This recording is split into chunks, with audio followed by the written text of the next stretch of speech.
Bonjour à toutes et à tous, j'espère que vous allez bien. Alors aujourd'hui, je vais réaliser cette recette de macarons à la vanille.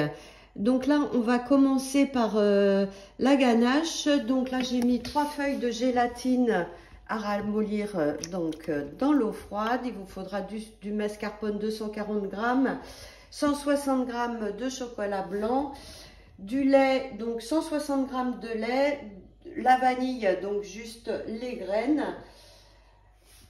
Et là, on va donc commencer à cuisiner. Alors, donc ça c'est fait, les feuilles de gélatine. Donc là, je mets mon chocolat blanc donc dans le bol. 160 g.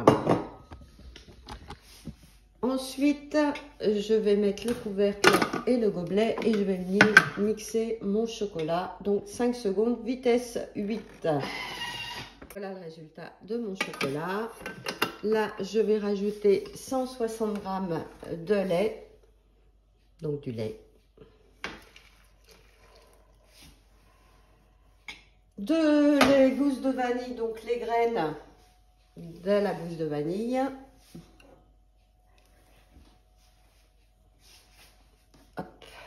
Je repère au prix où ça coûte la vanille. Hop. Ensuite, on insère le couvercle et le gobelet. Et 7 minutes, 80 degrés, vitesse 2. Là, ça sent bon la vanille. Donc là, on va mettre la gélatine égouttée. Donc, je l'ai égouttée sur du sopalin. Je mets bien sur le bord du Thermomix pour pas qu'elle reste sur les couteaux en fait. Vous glissez bien sur le bord. Donc là, on remet le couvercle et le gobelet. Et 5 secondes, vitesse 5. Là, je vais le transvaser dans un récipient. Je vais le laisser refroidir et j'ajouterai après 240 g de mascarpone. Donc là, ma crème a refroidi. Je vais mélanger, bien mélanger mes 240 g de mascarpone à la préparation. Je me suis aidée avec un fouet pour avoir une préparation bien lisse. Et là, je vais garder ça au moins 2 heures au frais pour faire prendre que la crème, que ma ganache prenne. Donc avec les feuilles de gélatine. Donc je mets ça au frigo 2 heures. Maintenant, on va attaquer les macarons. Donc pour cela, il vous faudra, alors dans la recette, ils disent 300 g de sucre glace. Donc là, vous voyez, j'en ai mis 150 g dans un pot et j'en ai mis 75 g dans l'autre. Le blanc d'œuf, il faut le diviser en deux, donc 50 g de blanc d'œuf 2 fois.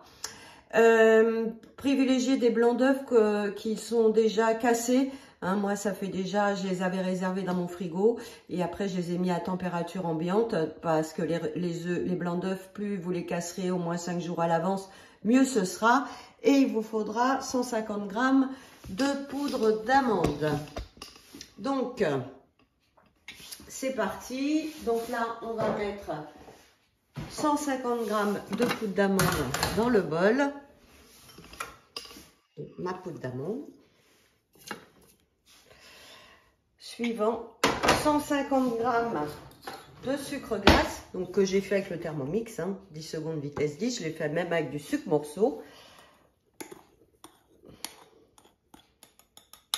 Normalement, il y a le compte. Donc là, on insère le couvercle et le gobelet. Et c'est parti pour 10 secondes, vitesse 10. Donc voilà, mélanger le sucre glace et la poudre d'amande. Donc là, j'ajoute 50 g de blanc d'œuf. Donc les blancs d'œuf, moi je les garde dans un pot. Il y a plein de gâteaux pour réaliser des blancs d'œuf ou ça se congèle aussi. Et donc là, je vais mettre mon couvercle et mon gobelet et 8 secondes, vitesse 5. Ils disent de transvaser la préparation dans un récipient. Il m'en reste un petit peu dans mes couteaux. Alors, je vous montre une petite astuce. En fait, là, je vais sauvegarder la recette. Vous allez à la maison Et vous pouvez aller dans le mode turbo. Turbo, ça dégage tout ce qui est dans les couteaux. On peut faire 1 seconde ou 2 secondes maxi. On appuie sur le turbo et on tourne le sélecteur. Et là, ça va avoir projeté contre les parois du bol. Donc, ce qui restait dans mes couteaux pour récupérer donc ma préparation. Alors, pour l'ouvrir, il faut revenir sur le petit livret. Et vous voyez, ça a projeté contre mes parois. Là, il me dit de nettoyer mon bol. Donc, j'ai nettoyé mon bol, je l'ai lavé. Alors, une autre astuce pour monter des blancs en neige. Donc là, en fait, je viens fermer, je re-sauvegarde la recette en allant à la maison et je vais refaire un petit coup de turbo. Il faut vraiment que le bol soit hyper sec. Donc là, je vais faire 1 seconde. Je reviens à la maison pour ouvrir mon bol. Et là, vous allez voir, ça va projeter l'eau qui restait dans les couteaux contre les parois du bol. Et ça, c'est super. Donc, vous voyez, hein, je l'avais lavé, essuyé, mais il reste toujours. Donc là, je donne un bon coup de torchon tout autour. Là, je suis sûre que mon bol est sec. Donc, pour monter mes blancs. Donc là, je mets le fouet. Donc le fouet, c'est pareil, hein, il a des petites encoches. Il vous suffit de le mettre entre deux lames et de le tourner un petit peu. Vous voyez, moi, il tient. Donc voilà, de tourner un petit peu. Et là, il tient. Voilà, ok? Donc là, j'ai mis mon fouet. Je vais remettre mes 50 grammes de blanc restant. Pour ça qu'il faut bien lire la recette, hein. Donc, insérez le couvercle et là, il est parti pour 12 minutes, 37 degrés, vitesse 3,5. Alors, et il me dit de verser les 75 grammes de sucre glace par l'ouverture du couvercle sur le fouet en marche au bout de 3 minutes. Et les 75 grammes de sucre glace restant au bout de 7 minutes. D'accord ? Donc là, au bout de 3 minutes, donc il y avait 12 minutes, c'est-à-dire, eh ben, vous retirez 3 minutes. Donc ça doit faire 9 minutes. Alors, vous voyez, le décompte, il se fait là, hein. Il va rester 9 minutes bientôt. Donc mes blancs, sont en train de monter. Alors, donc là, j'ai bien 2 fois 75 grammes de sucre glace. En fait, le sucre glace, il vous faut 1 fois 150 grammes et 2 fois 75 grammes. Donc là, je vais commencer donc à mettre donc par l'orifice donc 75 grammes de sucre. Et il me dit au bout de 7 minutes remettre les 75 grammes de sucre restant. Donc au bout de 7 minutes, donc quand il restera 5 minutes, à mon décompte, je rajouterai les 75 grammes de sucre restant. C'est pour ça qu'il faut bien lire les recettes. Donc voilà, une fois. Donc là, j'arrive aux dernières 5 minutes. Donc je vais revenir mettre les 75 grammes de sucre que j'ai réservé. Tout ça bien tout préparé en amont.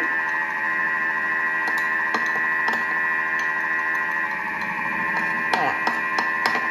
Et là, il reste donc 4 minutes 30 à peu près. Voilà le résultat. Donc là, je vais le mettre avec mon mélange d'amandes et de sucre glace que j'avais réservé. Et il faut l'incorporer délicatement ce coup-ci. Donc là, vous voyez, je vais tout mettre dedans et avec la spatule, je vais bien mélanger délicatement. Donc là, vous voyez, c'est bien tout est incorporé. Voilà, il me reste plus du tout de... Donc, on aurait pu mettre du colorant, hein. Moi, là, comme je l'ai fait à la vanille, je les laisse de couleur naturelle. Mais bien sûr, vous pouvez faire des côtes rouges, toutes les couleurs que vous voulez, hein. Donc là, je vais le réserver dans une poche à douille. Et on va monter nos macarons. Là, j'ai préparé ma plaque à macarons. J'en ai une, hein. Si vous n'en avez pas, vous pouvez faire aussi... des ronds sur un papier sulfurisé ou c'est mieux des coques à macarons, comme ça c'est sûr que ça déborde pas. Donc là j'ai ma poche à douille que je vais venir couper un petit peu. Et je vais faire donc mes macarons. Donc, en fait, là, ben, je suis l'empreinte. Hein, vous voyez, je fais un cercle. Voilà, je remplis. Voilà, et je vais faire ça pour tous mes macarons. Là, j'ai rempli tous mes petits macarons. Donc là, je les prends, je les tape un petit peu. Mais là, ils se sont bien mis. Là, je vais les laisser une demi-heure à croûter, d'accord, avant de les passer au four. Autre chose, quand vous faites des macarons, ben, il faut faire que des macarons. Hein, vous faites rien d'autre dans votre cuisine parce qu'il ne faut pas qu'il y ait du tout de vapeur, d'humidité dans la cuisine. D'accord? Allez, c'est parti pour une demi-heure. Alors, je suis en train d'en remplir encore une. Hein, vous voyez, ça en fait pas mal hein, de macarons. Donc là, vous voyez, en fait, je vais vers le centre et j'appuie parce que en fait, ça va se mettre tout seul au bord. Donc voilà. Sinon, ça risque de déborder. Vous voyez, je prends mon cercle, hop, je vais juste comme ça. Voilà. Et encore, ils vont se mettre en forme tout seuls. J'ai mis ma crème aussi. Regardez comme elle est belle. Ma crème, elle est bien prise dans une poche à douille pour pouvoir la mettre dès que j'aurai le macaron refroidi. Donc j'ai compté, j'ai à peu près 45 macarons. Donc là j'ai mis mon four à préchauffer à 150 degrés et je vais les enfourner. Alors j'ai fait deux plaques, j'en fais déjà une, je mets pas les deux en même temps. Donc 15 minutes à 150 et après je mettrai donc ma deuxième plaque. Bon, il reste 5 minutes de cuisson et j'ai mes collerettes, je suis trop contente. Donc pour remplir mes choux, je mets un peu de ganache. Voilà. Ensuite, je viens prendre un autre macaron que je vais mettre dessus. Et j'appuie un petit peu. Voilà. Voilà le résultat de mon beau macaron. Bah écoutez, j'espère que cette petite vidéo vous a plu et vous a donné aussi envie de réaliser les macarons. C'est pas compliqué. Regardez comme ils sont beaux. Eh bien écoutez, je vous dis à bientôt pour d'autres recettes.